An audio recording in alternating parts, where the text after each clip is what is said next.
Hello, mic test. Hello. Mic test. Mic test. Mic test. Mic test. Mic test. Mic test.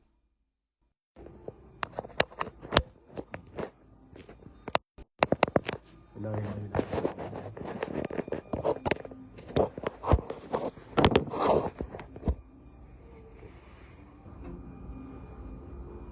Alhamdulillah wassalatu wassalamu ala rasulillah wa ala alihi wa man wala wa ashhadu an la ilaha illallah wahdahu la sharika lah wa ashhadu anna muhammadan abduhu wa rasuluhu ma ba'd. Assalamu alaikum warahmatullahi wabarakatuh.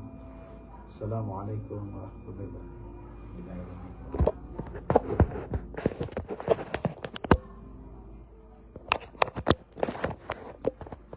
Mic test. Mic test. Mic test. Mic test. Mic test.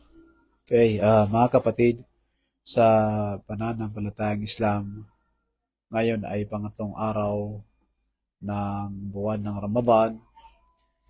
Alhamdulillah mga kapatid, sa pananampalatayang Islam, unang-una sa lahat, tayo ay nagpapasalamat kay Allah subhanahu wa ta'ala.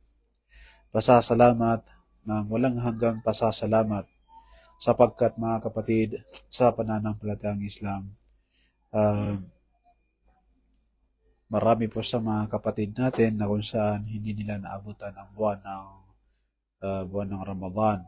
Kaya naman, bilang isang alipin ni Allah subhanahu wa ta'ala, bilang isang alipin niya na kung saan nananampalataya sa kanya, nais ko po sa iyong ibahagi, kapatid sa pananampalatayang Islam, na kabilang sa pinakamalaking biyaya na ibinigay sa atin ni Allah subhanahu wa ta'ala ay ang pagiging isang Muslim mo. Ikaw ay naging isang Muslim at ang iyong relihiyon ay ang relihiyong Islam. MashaAllah. Anta mukhtar, ikaw ay pinili ni Allah subhanahu wa ta'ala. Pili ka lang kapatid sa pananampalatayang Islam. Sa dinami-dami ng mga tao sa mundong ito, ay ikaw ay pinili ni Allah subhanahu wa ta'ala na maging isang Muslim. Alhamdulillah. At hindi lang yung mga kapatid, may mga pinili nga na siya ay Muslim, subalit siya ay hindi umabot sa buwan na ito. Mayroon naman yung iba na kung saan Musliman lang sa pangalan, hindi siya nag-aayuno sa buwan ng Ramadan at siya ay tunay na nilalabag ang relihiyong Islam. Kaya naman kapatid, ikaw na nag-aayuno, Muslim ka, ang relihiyon mo ay ang Islam at ikaw ay nag-aayuno sa mga araw na ito sa buwan ng Ramadan. Ikaw ay nagsasala ng salatul tarawih, babasa ng Quran, Masya Allah, ikaw ay pinili ni Allah subhanahu wa ta'ala. At yung pag-aayuno mo sa buwan na ito ay pagpili mo yan kapatid. Pagpili mo yan kay Allah subhanahu wa ta'ala at pasasalamat mo yan kay Allah subhanahu wa ta'ala.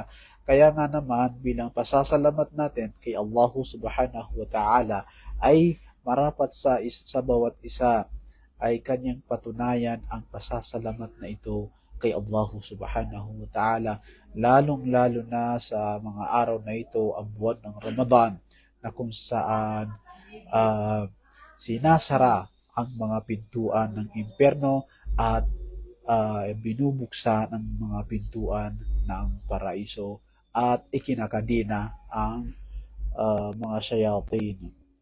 Sabi ng mahal na propeta Muhammad sallallahu alaihi wasallam, "Idza jaa Ramadan, futihatil abwabun wal jannah wa ghulliqat abwabun nar wa suffidatis shayatin."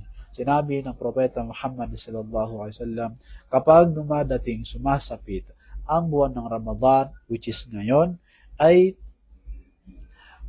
binubuksan ni Allah subhanahu wa ta'ala ang mga pintuan ng paraiso at isinasara naman ang mga pintuan ng impyerno.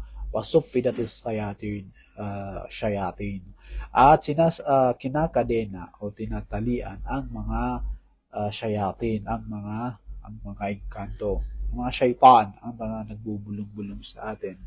Mga kapatid sa pananampalatayang Islam, uh, isa sa gusto kong ibahagi din sa inyo, pagkaraan ng ating pagpapasalamat kay Allah subhanahu wa ta'ala at pagkaraan ng pagpapaliwanag natin patungkol dito, ay nais ko din maibahagi sa inyo kung ano nga ba ang kahulugan ng Ramadan o di kaya ang as-sawm, siyam, sapagkat may mga Muslim na kung saan nag-aayon sa buwan ng Ramadan, subalit ang kahulugan ng Ramadan ay hindi nila ito alam kung ano nga ba ang kahulugan ng Ramadan.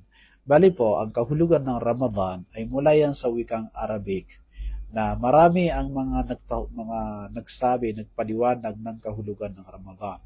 Ang isa sa mga sinabi nila, bali po ang Ramadan ay mula sa wikang Arabic, Holy Month of Ramadan, ay kabilang po yan sa Hijri calendar o Islamic calendar natin ng mga kamusliman. So ang Ramadan ay ikasyam na buwan sa Hijri calendar. Bago ang Ramadan ay ang Sha'ban, pagkatapos ng Ramadan ay ang Shawwal. Bali mga kapatid, ang Ramadan ay mula sa wikang Arabic na ang sabi ay mula ito sa Ramad. Ang ibig sabihin ng Ramad ay matinding init, sapagkat ang mga Arabo, kapag pinapangalanan nila ang mga kalendaryo nila, ay ibinasi nila ito, ibinatay nila ito sa mga panahon. Panahon daw ito ng tag-init. May iba naman na nagsabi na ang kahulugan ng Ramadan ay ang matinding init dahil daw ito sa pagsunog ng ating mga kasalanan. At may nagsabi naman na bakit pagsunog ng kasalanan ang sinabi nila? Siguro isa sa mga gusto nilang ipaliwanag doon ay dahil sa buwan ng Ramadan ay maraming ang sumusunod kay Allah subhanahu wa ta'ala, marami ang mga nagsasala, marami ang mga nag-aayuno para kay Allah subhanahu wa ta'ala, marami ang nagtatayo ng qiyamul layl, katulad ng salatul tarawih, etc., etc., and so on. So, kabilang yung sinabi nila na ito daw ay sa pagsunog ng kasalanan. At ang iba, sinabi nila na matinding pag-init ng ating tiyan, ang ating tiyan. Dahil sa pagkagutom natin at pagkauhaw natin ay umiinit ang ating tiyan. So, isa yun sa mga pagpapaliwanag nila. Anyway, kahulugan lang naman yan ng Ramadan. Okay, ang siyam o ang sawm. Ang may nagsabi na ang siyam ay ito yung pagpigil mula sa iyong sarili, pagpigil sa sarili mula sa pagkain at inumin. May nagsabi naman, yung iba naman na ang kahulugan ng sawm ay ang pagpigil sa sarili mula sa mga ibang makakasira sa pag-aayuno sa buwan ng Ramadan. Subalit, may nagsabi din na wala itong pinagkaiba. Walang pinagkaiba ang siyam at ang sawm. Kasi ang siyam at ang sawm ay ginagamit din yan sa katagang pag-aayuno o ayuno. Pag-aayuno, pagpigil. So ano nga ba ang ayuno sa mga fuqaha? When we say fuqaha, sila yung mga dalubhasang mga Muslim scholars. Hindi sila basta-basta ng mga Muslim scholars. Sila yung talagang nagpursigi na magsaliksik ng kaalaman sa Islam. Pinursigi nilang aralin ng Quran at ang ahadith at mga tabi'ain at tabi'un, etc. and so on hanggang sa panahon natin. So, isa sa mga sinabi ng mga fuqaha na ang ayuno ay ang at-ta'abbud lillahi subhanahu wa ta'ala. Sabi nila na ito ay pagsamba kay Allah subhanahu wa ta'ala bil imsaki anil akl wa anil shurb, sa pamamagitan ng pagpigil sa pagkain at pag-inom, wasa'il al-muftirat, at lahat ng mga makakasira sa pag-ayuno mo, min tulu'il fajr ila ghurubi syams, mula sa bukang liwayway hanggang sa paglubog ng araw. Okay, so pagpapaliwanag patungkol doon sa sinabi ng mga fuqaha. Actually, yung nabanggit ko kanina ay yan yung pagpapaliwanag ni Sheikh Ibn Taymiyyah. Na at-ta'abbud lillahi subhanahu wa ta'ala. Ang pag-aayuno na yan ay ang pagsamba kay Allah subhanahu wa ta'ala. So, ang lahat ng pagsamba kay Allah subhanahu wa ta'ala ay kinakailangan ng niya, kinakailangan ng good intention, kinakailangan ng intention, tamang niya, sapagkat lahat ng ibada, lahat ng mga pagsamba ay kinakailangan ng intention. Kaninong intention? Intention ba para kay fulan na nakikita ka niya? Intention ba ay sa iyong tatay, sa iyong nanay, sa iyong kaibigan, sa iyong ustad? Hindi po. Intention, niya mo para lamang kay Allah subhanahu wa ta'ala. Para lamang kay Allah subhanahu wa ta'ala. Kaya naman, ibig sabihin, ang pag-aayuno ay hindi po yan ang pagda-diet o para mabawasan yung pagiging isang matabain mo. Hindi po yan. Actually, may kasama po, may mga benefits ang ating katawan sa pag-aayuno. So, balit, ang pag-aayuno ay unang-una ay intention ito para kay Allah subhanahu wa ta'ala. Bil-imsak anil akl wa anil sharb, sa pamamagitan ng pagpigil sa pagkain at pagpigil sa ating inumin. So, hindi ka kakain at hindi ka iinom. Wasa'il al-muftirat, at lahat ng mga makakasira nito. So, kabilang po sa mga makakasira sa ayuno natin, hindi lang po sa pagkain at pag-inom yan. Kabilang po sa makakasira sa ating mga pag-aayuno sa araw na ito, sa mga araw during your fasting, is tulad ng pagtabi sa iyong asawa, pagpapalabas ng semelya, sperm cell, pagpapalabas na ng sadya, ay yan po ay nagiging invalid yung pag-aayuno mo. Ibig sabihin, wala nang kwenta ang pag-aayuno mo pag ikaw ay ginagawa mong bagay na yon na pinapalabas mo ng sarili, yung sibilya mo. Ito pa ay haram. Actually, haram po ito. Pagpapalabas ng Pero pag sa pagtabi ng asawa, hindi rin pwede during your fasting. Pero sa gabi ay pwede mong tabihan yung asawa mo. So, kabilang yun sa mga nagpapasira. Katulad din sa mga nagpapasira ng ayuno natin, yung tandok o hijama, cupping, pag-donate ng dugo. Pag-donate ka ng dugo, malaking dugo na wala sa'yo, yan ay nakakasira sa iyong pag-ayuno. At marami pa na pwede natin talakayin patungkol dyan. Okay. Sabi doon, min tulu'il fajr ila ghurubi syams, mula sa pagsapit ng bukang liwayway hanggang sa pagsapit hanggang sa lumubog ang araw. So from bukang liwayway to sunset. So yun yung Yun yung haba ng ating pag-aayon. Ibig sabihin, sa gabi, pwede ka na.